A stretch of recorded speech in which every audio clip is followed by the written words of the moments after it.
ഗുരുഭ്യോ നമ. വിഘ്നേശ്വരായ നമ. എല്ലാ സജ്ജനങ്ങൾക്കും നമസ്കാരം. ശ്രീ മഹാഭാഗവതം ദശമം കേരള ഭാഷാഗാനം രചിച്ചത് പുറയന്നൂർ പരമേശ്വരൻ നമ്പൂതിരിപ്പാടാണ്. ഇന്ന് 13-ാം അധ്യായത്തിലെ ആദ്യ ഭാഗമാണ് സമർപ്പിക്കുന്നത്. ഭഗവാൻ വനത്തിൽ പോയി കൂട്ടുകാരോടൊത്ത് വനഭോജനം നടത്തുന്നതായിട്ടുള്ള രംഗാണ് ഇന്ന് സമർപ്പിക്കുന്നത്. എല്ലാവർക്കും പൊന്നുണ്ണിക്കണ്ണൻ്റെ രാധാകൃഷ്ണൻ്റെ അനുഗ്രഹം എപ്പോഴും ഉണ്ടാകട്ടെ എന്ന് പ്രാർത്ഥിച്ചുകൊണ്ട് സമർപ്പിക്കണം. 13-ാം അധ്യായം. അന്നേരം പരീക്ഷിത്തു മാമുനി ശ്രേഷ്ഠൻ തന്നെ വന്ദിച്ചു വിനയത്തോടിത്തരം ചോദ്യം ചെയ്താൻ.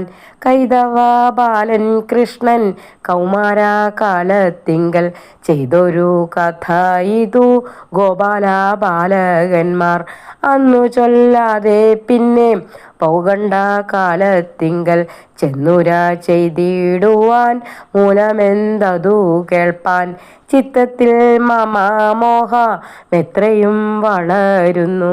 തൃപ്തിയില്ലല്ലോ ഹരി തന്നെ കഥ കേട്ടാൽ എന്നതു കേട്ടു മുനി ശ്രേഷ്ഠനും ഭക്തിയോടു നന്ദിച്ചു നൃപൻ തന്നോടിത്തരമുര ചെയ്തു. ഉത്തമനത്രേ ഭവാനീശ്വര കഥകളെ പുത്തനാക്കിയിടുന്നതു ഭക്തിലക്ഷണമല്ലോ. നിത്യവും കേട്ടിടിലും നാരിമാരുടെ കഥ പുത്തനെന്നിതു വിടന്മാർക്കു തോന്നിടും പോലെ. ഭക്തന്മാരായവർക്കു മാധവ കഥാമൃതം നിത്യവും കേട്ടിടിലും നൂതനമെന്നു തോന്നും. ആകയാൽ ഇന്നു ഞാനും ചൊല്ലുവാനവയെല്ലാം ലോകൈക ഗുണനിധേ കേട്ടാലും വഴി പോലെ. ദുഷ്ടനാമഖാസുരൻ തന്നെയും കൊന്നു കൃഷ്ണൻ ശിഷ്ടരായിടും ഗോപാലന്മാരോടും കൂടി നല്ലൊരു സരസിൻ്റെ തീരദേശത്തു ചെന്നു. മല്ലലോചനൻ താനു മീവണ്ണമരുൾ ചെയ്തു.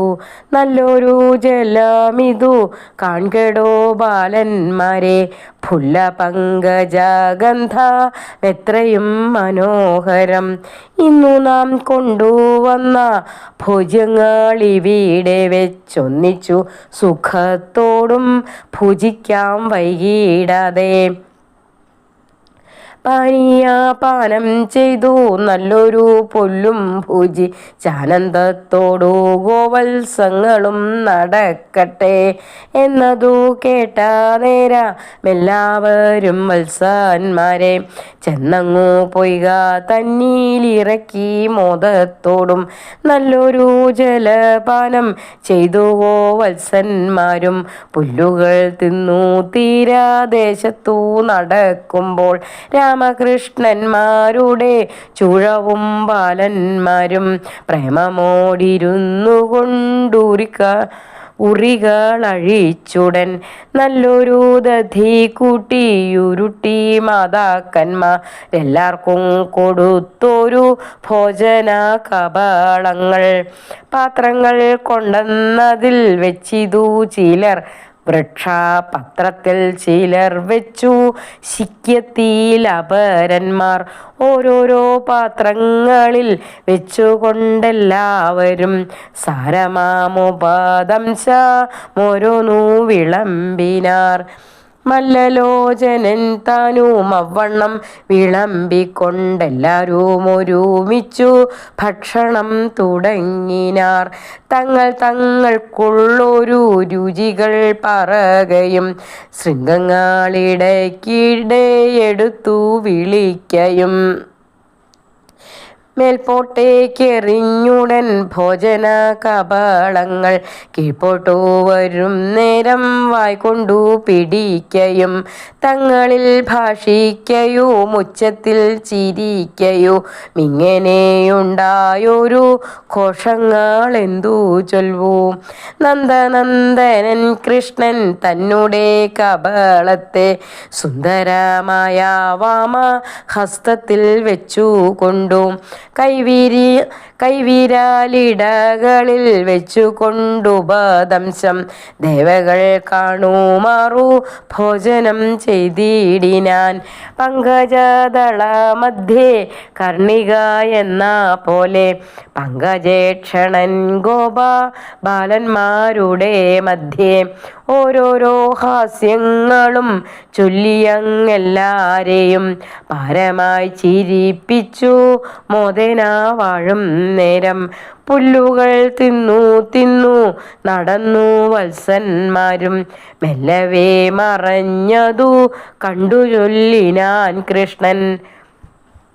നോക്കെടോ ബാലന്മാരെ നമ്മുടെ പശുബാലരൊക്കവേ ദൂരെ പോയി താരുമേ കണ്ടില്ലല്ലോ. ഇങ്ങനെ കേട്ട നേരം നോക്കിനാർ ബാലന്മാരു വെങ്ങുമേ കാണായികയാൽ എത്രയും ഭയപ്പെട്ടാർ. അന്നേരം കൃഷ്ണൻ താനും ബാലന്മാരോടു ചൊന്നാൻ, ഇന്നു ഞാൻ ചെന്നു കൊണ്ടു പോരുവാൻ വൈകിടാതെ അത്രവ വസിച്ചാലും നിങ്ങളെന്നുര ചെയ്തു സത്വരമെഴുന്നേറ്റു ശൃംഗവും ചൂരക്കോലും തന്നെ കബളവും കയ്യിലങ്ങെടുത്തുടൻ മന്ദമെന്നിയെ ചെന്നു കാനനമകം പൊക്കോം. വാരിജേക്ഷണൻ പോയ കാരണം ബാലന്മാരു ആരുമേ ഭുജിക്കാതെ മന്ദരായിരുന്നു പോയി. ഈ ഒന്നാം ഭാഗം പൊന്നുണ്ണിക്കണ്ണൻ്റെ രാധാകൃഷ്ണന്മാരുടെ ഗുരുനാഥന്മാരുടെ തൃപ്പാദങ്ങളിൽ സമർപ്പിക്കുകയാണ്. രണ്ടാഴ്ചയായിട്ട് ശബ്ദം ഒട്ടും ഉണ്ടായിരുന്നില്ല. അതുകൊണ്ട് തന്നെ റെക്കോർഡ് ചെയ്യാനും പറ്റിയിട്ടുണ്ടായിരുന്നില്ല. ഇപ്പോഴും ശരിയായിട്ടുള്ള ശബ്ദം വന്നിട്ടില്ല. എന്നാലും കുറച്ചധികം ദിവസം ചൊല്ലാതിരുന്നാൽ എന്തോ ഒരു തെറ്റ് ചെയ്യണ പോലെയുള്ള തോന്നലാണ്. അപ്പോൾ പറ്റുന്ന പോലെ പൊന്നുണ്ണിക്കണ്ണൻ്റെ തൃപ്പാദത്തിൽ സമർപ്പിക്കുക എന്ന് മാത്രമേ വിചാരം ഉണ്ടാവണുള്ളൂ. എന്തെങ്കിലും തെറ്റുകുറ്റങ്ങളുണ്ടെങ്കിൽ എല്ലാവരും ക്ഷമിക്കുക. എല്ലാവർക്കും പൊന്നുണ്ണിക്കണ്ണൻ്റെ അനുഗ്രഹം എപ്പോഴും ഉണ്ടാകട്ടെ എന്ന് പ്രാർത്ഥിച്ചുകൊണ്ട് സമർപ്പിക്കണം. ജയ് ശ്രീ രാധേ രാധേ രാധേ രാധേ രാധേ ശ്യാം.